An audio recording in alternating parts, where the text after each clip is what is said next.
Halo para sobat podcast 9, berjumpa kembali kita dalam editorial podcast 9.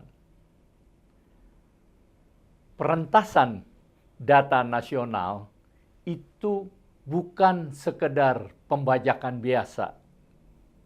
Hal itu merupakan skandal nasional yang sangat besar, yang dampaknya luar biasa.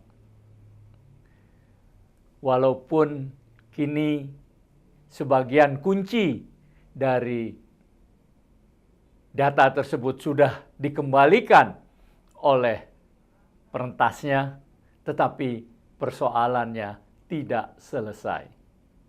Dampak dari pembajakan tersebut, perentasan tersebut, hampir seluruh data nasional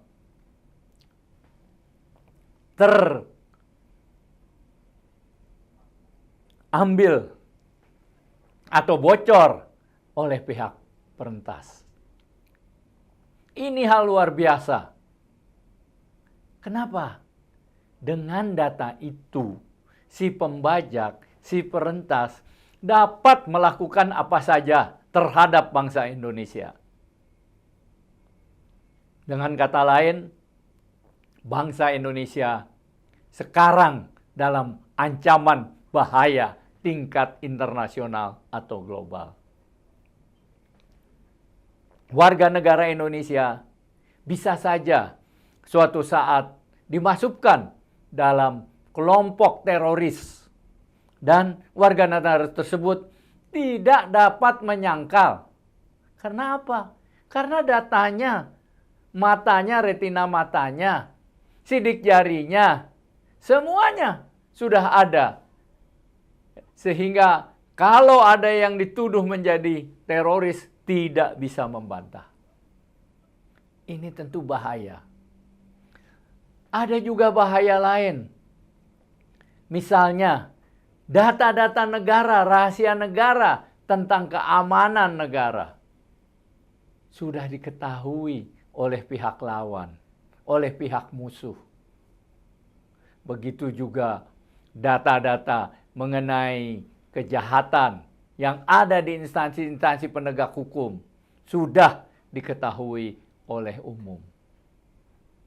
Termasuk bisa saja data itu disebarkan, dijual belikan, baik secara ketengan maupun gelondongan kepada siapa saja yang berminat.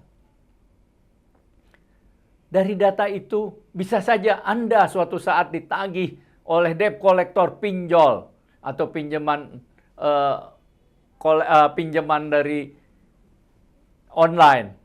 Dan Anda nggak bisa mengelak walaupun Anda tidak melakukannya. Kenapa? Karena mereka udah punya data-data itu.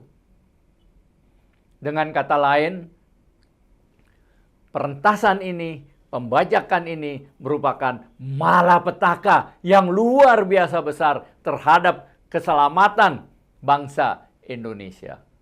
Oleh karena itu, perentasan ini tidak dapat dipandang sebelah mata. Perentasan ini tidak dapat dianggap sebagai peristiwa biasa, sebuah peristiwa yang lumrah. Ini adalah peristiwa luar biasa yang tidak lumrah, yang mengancam kita. Oleh karena itu, kita sangat prihatin. Kita sangat merasa kecolongan, merasa malu dengan yang lain, dan hidup kita menjadi tidak tenang. Dalam konteks ini, tidak boleh ada pejabat yang mengatakan, tenang bangsa Indonesia, hal itu hal biasa, hal lumrah yang terjadi di luar negeri. Tidak bisa. Ini adalah peristiwa yang langsung menohok ke dalam jantung pertahanan Indonesia. Data kita semua ada di situ. Dan si perentas meminta bayaran 8 juta dolar atau sekitar 130 miliaran. Memang sebagian data itu melalui kuncinya sudah diberikan kembali. Namun orang tidak percaya perentas memberikan begitu saja dengan gratis. Pasti ada pihak tertentu, entah siapa, yang membayar. kepada si perentas. Tentu tidak mungkin atas nama negara, tapi uang itu dari negara bisa jadi. Tapi negara tidak akan mengakui bahwa uang itu dari negara. Negara tidak pernah memberikan tembusan kepada pembajak atau hacker siapapun. Tetapi kalau dengan berbagai cara, sumbernya dari negara, kemudian dibayar ke mereka, bisa saja. Tapi persoalannya tidak selesai sampai di situ. Kita dibayangi ketakutan data-data kita dipakai untuk tujuan-tujuan yang tidak benar, termasuk data keselamatan negara.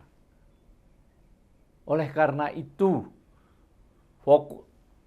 kami Podcast 9 berpendapat ini adalah skandal nasional, skandal besar yang perlu diusut secara tuntas.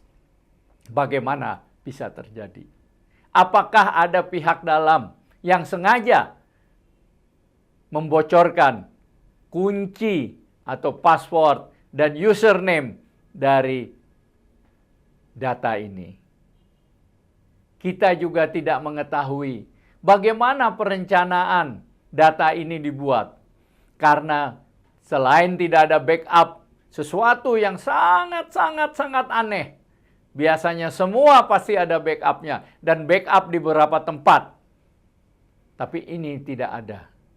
Kita juga tidak tahu apakah perencanaannya sudah memasukkan unsur pengawasan. Sehingga ketika satu security bobol, ada pintu-pintu lain yang belum dibobol dan ada peringatan dari sistem. Ini tidak ada sama sekali. Luar biasa. Seakan-akan begitu mudahnya melenggang para pembajak itu.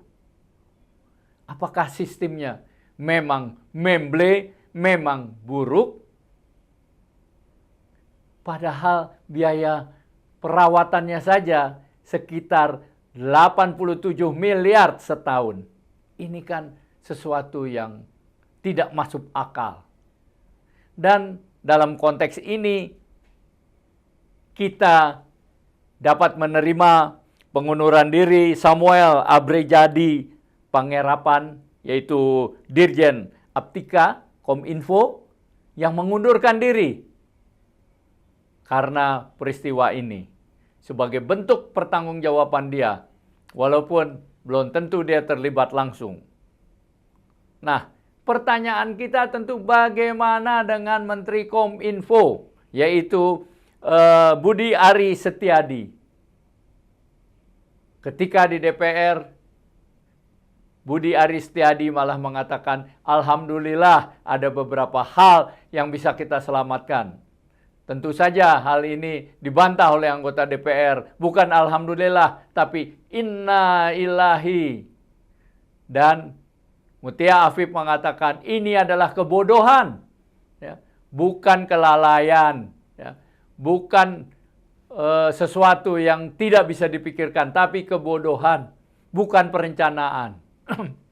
Nah, di bawah pimpinan Budi Aris Setiadi, Kominfo mengalami kasus ini. Boleh jadi Budi Aris Setiadi tidak langsung terlibat dalam pembobolan ini. Boleh jadi Budi Aris Setiadi, Menko Info, tidak tahu menahu mengenai teknis pelaksanaan ini. Tetapi biar bagaimanapun, Budi Aris Setiadi adalah Menteri Kominfo yang bertanggung jawab terhadap pelaksanaan di seluruh jajarannya, yaitu di Menkominfo. Dan ini terjadi di Kementerian Kominfo. Wajar kalau Dirjen Aptika mengundurkan diri. Nah, bagaimana dengan Budi Aris Setiadi?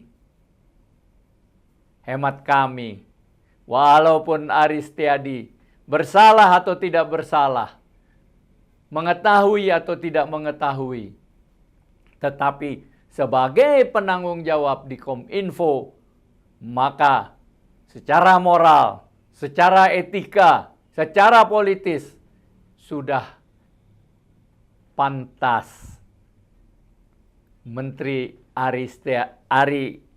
Budi Aristiadi mengundurkan diri.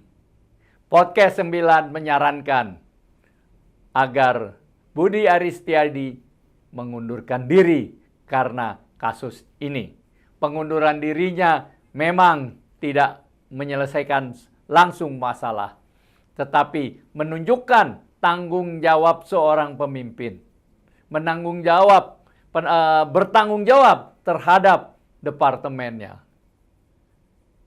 Sikap yang tidak mau mundur menunjukkan hanya ingin kewenangan, tetapi tidak mau memikul tanggung jawab. Alasan bahwa tinggal 2 bulan lagi kabinet ini bukanlah alasan yang masuk akal. Justru karena tinggal 2 bulan ini, maka Menko Info dapat diganti dengan pelaksana atau menteri ad interim atau apapun juga. Tidak masalah.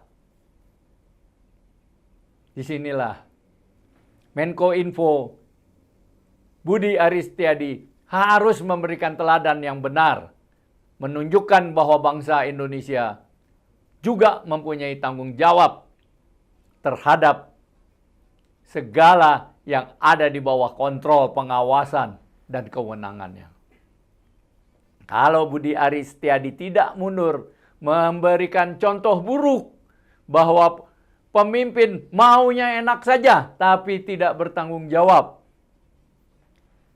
peristiwa ini akan membuktikan sampai di mana moralitas kepemimpinan Budi Aristiadi.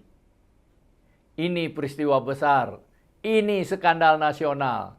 Jadi sangat layak kalau Menko Info mundur.